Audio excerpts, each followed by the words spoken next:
Bismillahirrahmanirrahim. Урматтуу бир туугандар, биз Кабанын астында туруп дагы бир маселеге токтолойлу деп турабыз. Бүгүнкү күндө устаз коомчулукта жанагы үй бүлө маселеси көп талкуу болуп атпайбы? Анан жанагы ошол үй бүлөдөгү проблемаларды айтып келген адамдарды уксаң, же эркек тараптан, же аял тараптан жанагы туруксуздукту байкайсың, же болбосо чыныгы сүйүүнү жок экендигин байкап каласың да. Кээде биз жанагы окуяларды айткан болсок, же тарыхтагы нерселерди айтсак, кээде өзүбүздү алдап калабыз, бул илгери болгон эле, анда башка кылым эле депчи. Бүгүнкү күндө элдин бардыгы эле ушундай болуп калды деп өзүбүздү алдап калабыз да. Бирок мен жакында эле интернеттен бир эки окуяны көрүп калдым. Бири кызды бол койгондон кийин бала камалып кетти. Камалганда дагы белгисиз, качан чыгышы дагы белгисиз. Көпчүлүк учурда жанагы ал жердеги камактагы адамдар көпчүлүк учурда тирүү калбайт. Экинчиси 2-3 балалуу болгондон кийин камалып кетиптир, экинчи окуя. Ал дагы белгисиз, качан чыгышы. Анан экөө тең ошол 25 жылдан кийин кайтып келип жатпайбы? 25 жылдан кийин жанагы болуп койгон кызга келсе, болуп койгон кыз 25 жыл күтүптүр баланы. Я Алла. Не деген сүйүү. Экинчиси 2-3 баласы бар экен, ал дагы 25 жыл күтүптүр да. Мен бул нерсени эмне үчүн айтып жатам? Мага кээде ушундай окуялар болду. Бир машина алып саткан адам бир аз банкрот болуп баштаса, аялы сен банкрот болуп калдың эми деп таштап качып кетип калган жеринен жанагы мага кайрылды да, ушундай болду, эмне кылам депчи. Анан экинчи дагы бир окуя болду. Бир курулуш компаниянын немеси эси экен. Ал дагы өтө чоң немеге эмес, карызга эмес, бир азга ошол карызга батып эле жанагыдай баардык нерсеси жок болуп, нөл болуп калган эмес. Бир аз эле карыз болуп баштаганда эле аял таштап кетип калганын мен өз кулагым менен уктум да. Ошон үчүн ушул 2-4 окуяны бири-биринен салыштырып туруп айтсаңыз, чыныгы аял менен күйөөнүн ортосундагы сүйүүнүн бүгүнкү күндө жанагы тарыхтагы болгон экен дей турган нерсе эмес, бүгүн болуп жаткан азыр өз көзүбүз менен болуп жаткан нерсени айтып атам да. Ушул нерсеге токтолсоңуз. Урматтуу бир туугандар, чындыгында бүгүнкү күндө ошол жаштардын ортосунда ошол 10 үй бүлө боло турган болсо, ошонун бир 5 үй бүлөсү ажырашуу коркунучунда турат да бүгүнкү күндө. Чындап эле мына жашоону жеңил тутат дагы, же болбосо баягындай мына ошол жогоруда айтылган Хадича энебиздин, ошол Ибрахим алейхиссалам менен Исмаил уулунун ортосундагы бири-бирине болгон баягындай сый урматы, ошол эле деңгээлде бүгүнкү күндө аял менен эркектин ортосунда дагы сый урматтын чыныгы сүйүүнү жок болуп бараткандыгы сезилип турат да. Ал эми мына карасаңыздар, адамдын, пайгамбар алейхиссаламдын үммөтүн карай турган болсок, бүгүнкү күндө 60-70 жылдын эле ортосу экен. Анан эми биз, урматтуу туугандар, бүгүнкү күндө урушуп талашууга деле биздин мындай айтканда убактыбыз деле жок экен да.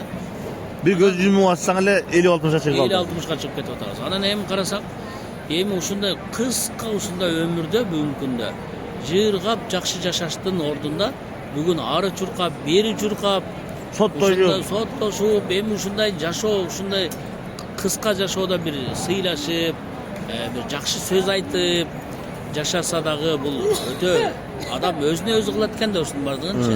Анан бүгүнкү күндө мен жаштарга айтат элем, урматтуу бир туугандар, жашоо өтө кыска.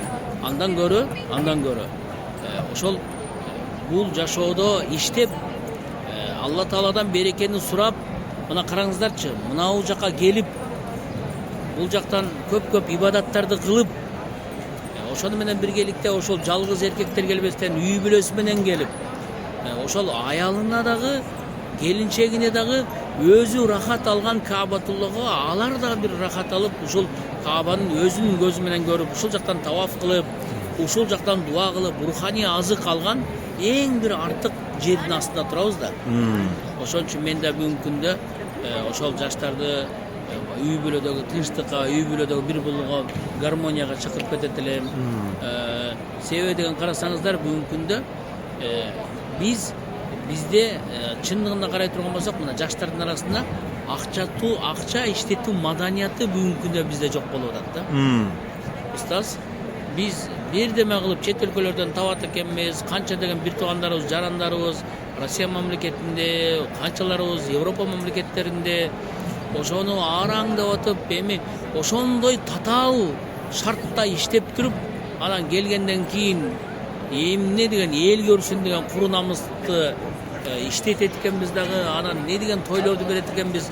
Анын аркасынан ошол социалдык маселени кайра көтөрүш үчүн аялын ээрчи болуп туруп чет өлкөгө чыгат экенбиз, ошол акчаны бирдеме кылып табалы, же болбосо карызды ошондой кайра жабалы депчи. Бирок анан үй бүлөдө карасаңыздар, ошол жаңы үйлөнгөн адамдар жыргап жашаштын ордунда ошол эле баягы өздөрү туура эмес иштетип койгон акчаны кайра табууда бири-бири менен кайра сөз табыша албай, бүгүнкү күндө ошол башка жактан дагы өкөтөң тарап кеткен үй бүлөлөр болуп атат да. Ал эми чыныгы сүйүү бул исламда болгондуктан, мына устаз сиз айткандай, ошол 25 жыл күйөөсүн күтүп, анан ошол күйөөсү менен кайра жашап кетиши, эми бүгүнкү жаштарга ошону айта турган болсок, бул жумук катарында эле. Ошону айтып атпаймынбы? Себеби бүгүнкү күндө биз кээ бир үй бүлөнү көрүп атабыз да, 25 жыл бери жакта калсын, 2,5 ай чыдап алган үй бүлөлөр да бар. Ошон үчүн урматтуу туугандар, чыныгы сүйүү, чыныгы үй бүлө бул Алланын буйругун аткарууда. Ошол үй бүлөнү дагы карасаңыздар, пайгамбар алейхиссалам сиз менен бизге эркектерге ушул үй бүлөнү багат, ушул кичине мындай үй бүлөгө камкор болот деп, ошондой чоң вазифаны эркекке берип тур да. Эркекке берип тур, ошол үй бүлөнү багууда, ага камкор болууда. Анан дагы бир нерсени айтып кетсек, бүгүнкү күндө ошол эркек чыныгы стратегда болуш керек экен. Үй бүлөдө апасынын дагы көңүлүн алып, атасынын да көңүлүн алып, бирок ошол эле учурда ошол келинчегин да унутуп койбостон, анын да кичте көңүлүн алып жашай турган болсо, мына ошол үй бүлөнү ар тараптуу баккан эркек Кудай буюрса эртең коомчулукта сөзсүз түрдө андан тараган перзенттер бир орун алат деген ишеништебиз да. Жанагы аялдардын ордун дагы айтып койсоңуз. Ал эми ушу менен бирге. Ал эми ошол бүгүнкү күндө эркектер өзү акча табууда мындай күчтүү көрүнгөн менен, бирок психологиялык жактан эркектер аялдарга каранча өтө алсыз да. Эми карындаштарыбызга, эжелерибизге айтып кетет элек, ошол эркектер көчөдөн акча табат экен, ысык суукту карабайт экен. Ошо үйүнө келгенде аялдардын болгону жакшы тамагын жасап, жакшы маанайда тосуп алып, жакшы сөзүн айтып койсо, эркектер эмне беришин, эмне кылышын дагы билбей калат экен да. Бүгүнкү күндө биз карасаңыздар, кыздарыбыз ошол жакшы сөздөн дагы сараң болуп аткан болсо, анда алардын жашоосу эмне болот? Анда жашоосу эмне болот? Эркек жок дегенде үйүнө келип тынчтык табайын дейт да.